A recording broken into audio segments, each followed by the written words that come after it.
Hey, everybody, and welcome back to another episode of Indie Game Movement, the podcast that talks about the marketing and business of indie games. I'm Andrew Pappas, your host again, and this is episode 110, where we talk about how indie devs can build a thriving community.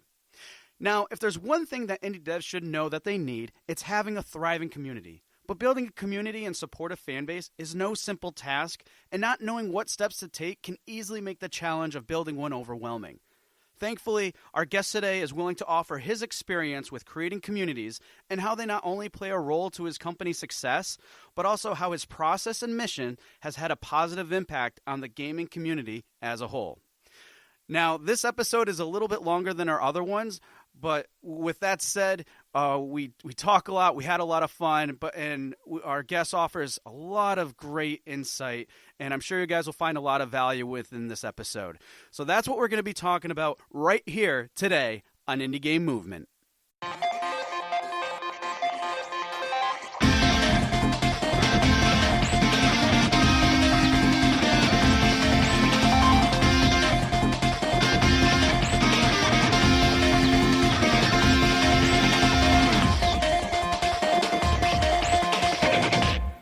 Hey, everybody, and welcome back. And today we are meeting with Rami Ismail. Rami, thank you so much for taking the time and joining us today.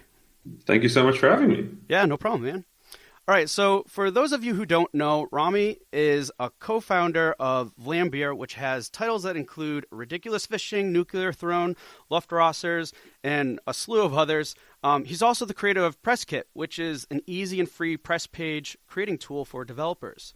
He's a prominent activist and spokesperson for the video game industry, ranging from topics relating to diversity and anything that helps game developers. And on top of that, 2018 was a really big year for Rami because he received the Ambassador Award from the Game Developers Choice Awards, was named most influential in video games by Variety, and People of the Year by GameIndustry.biz. And just a few months ago, he announced Game Dev World, which is a virtual game conference aimed to connect indie devs around the world, especially for those who have difficulties traveling or can't travel to the U.S. for game conferences. Rami, that was quite a bit, and I would love for you to expand upon some of those a little bit about what you do for Vlambeer, but most in particular, I'm really curious about Game Dev World because I'm sure that's really top of mind for you right now. Yeah, it sure is. Indeed, I'm Rami. I'm a Dutch-Egyptian game developer. Grew up in the Netherlands. Started a game studio with a guy I didn't particularly like back then because we were the only two people dropping out of school. And then somehow ended up making a successful independent game studio. We're not a giant studio. Like people often ask, like, how many people are you? We're two. And then we work with people we like working with as freelancers. Over the years, I've being Dutch Egyptian, I kind of started noticing certain trends in games that are easier to ignore if you are completely Western. For example, that in most games that I would play, I would be playing as somebody who looks like my Dutch friends, shooting at people that look like my Egyptian friends. And at some point, that starts getting a little grating. Yeah, of course. I just realized that there had to be game developers elsewhere, right?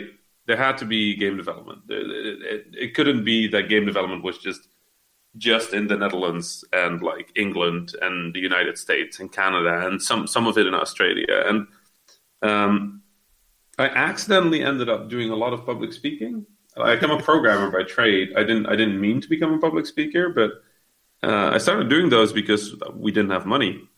And the only way for us to travel is if an event like pays a little towards it, right? Even if it's just like the flight or just a hotel, like that made a world of difference. So I started doing public speaking, and those talks ended up being very popular. So that started getting out of hand and became a bigger and bigger part of my day. It was like, at first I started doing 100% programming, and then I was like 80% programming, 20% running the business of Vlambeer. And then it was like 50% programming, 20% running the business, 30% public speaking. And that's kind of where things are now. And I started getting these emails from like Brazil and like Uruguay and Indonesia and Vietnam and the Philippines. And Kenya, South Africa. I was like, can you come do a talk here? And they'd be like, well, yeah, if you can pay for the hotel and the flight. And they're like, no, we don't have money. Like, we can't just fly. Like, that's Right. not a thing. So, and every now and then, a place would be able to pay because the government supported them or something. But in 2013, we released a game called Ridiculous Fishing, which was a game about fishing with machine guns. We have a very hard time making video games without machine guns for some reason. And from one day on the other, we went from like a little struggling independent game studio to a very successful independent game studio. Because that game did incredibly well after a very difficult development cycle as well. So we went to bed as Vlambeer, and we woke up as like Vlambeer with a capital V, right? Yep.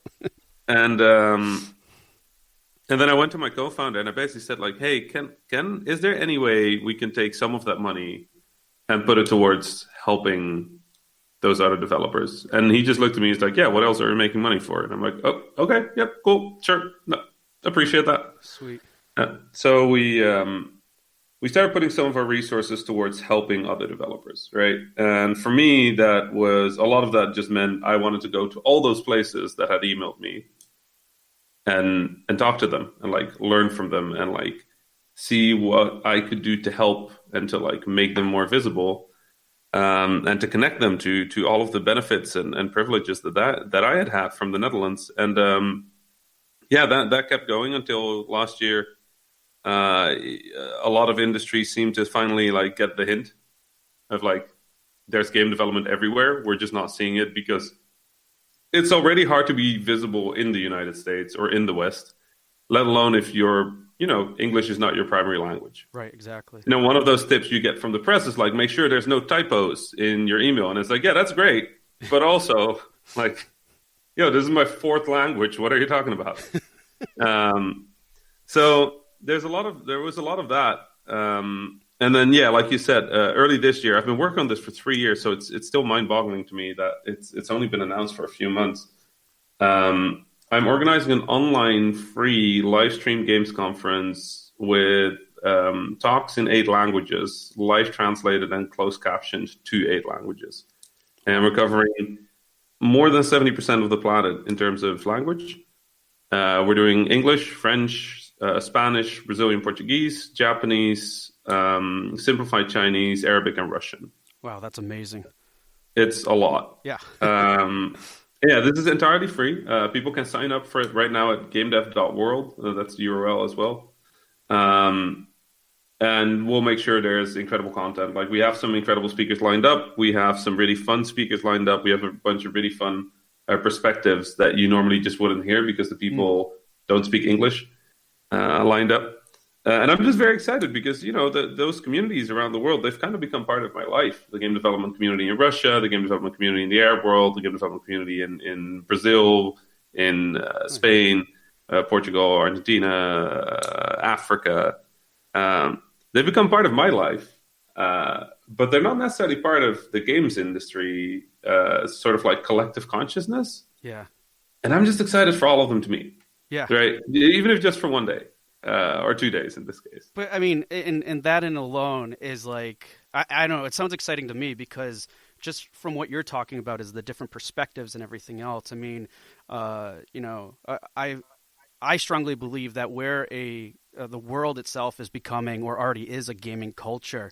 And in light of that, we just, like you said, from your perspective, especially, we see things in kind of like only like one shade or a few shades of light.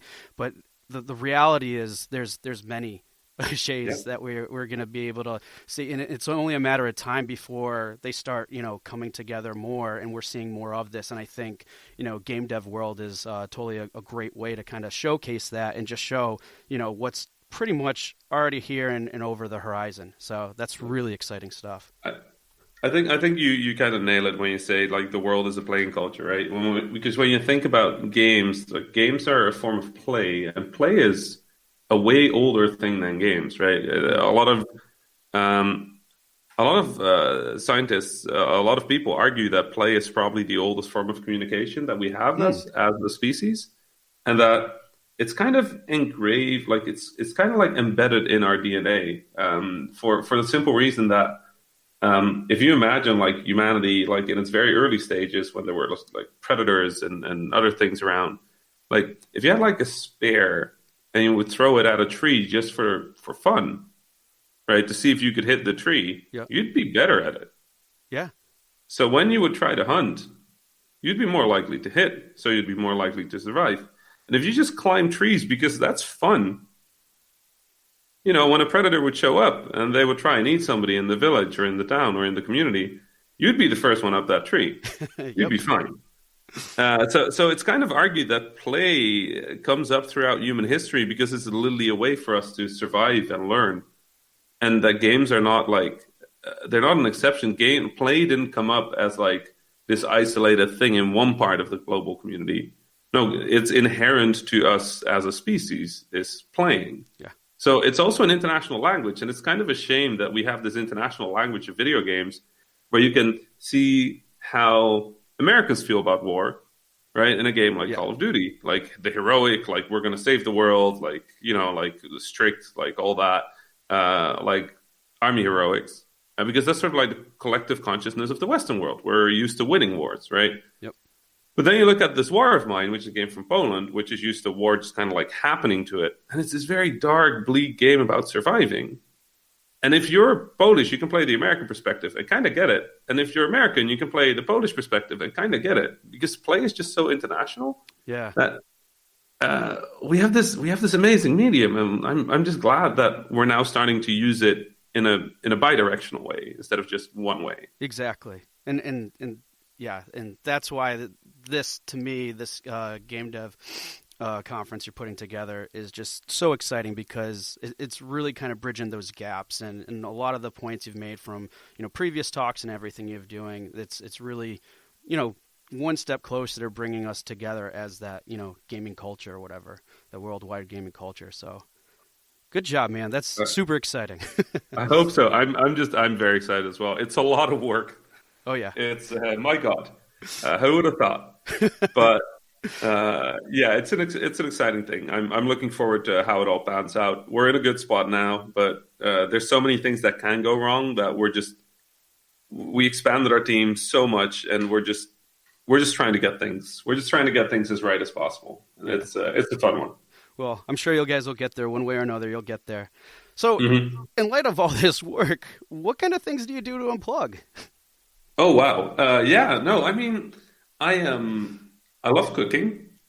I love movies, but I guess that's still media. I still kind of approach that as work. It's still visual storytelling and audio. So, um, I like reading, like music, really like travel, obviously, although that's a large part of what I do. Yep. I'm a huge drone photographer. Like I love flying my drone Yep. and like finding interesting Nice. views on the world, which I guess attaches back to flying a lot.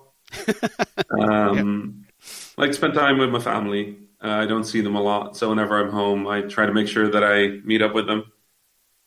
I guess I play video games too. Yeah. That's the thing. Building Legos. Oh, That's a childhood thing that I'm obsessed with Legos. I can't wait till my son's old enough to get the smaller sets. nice. Yeah, I just built. I came across those Star Wars minifigs, and I just had to buy like every single one of them. Nice. But I'm sitting next to like the Lego Voltron Oh, sweet. and the Bugatti, the Chiron, which is an incredible Lego.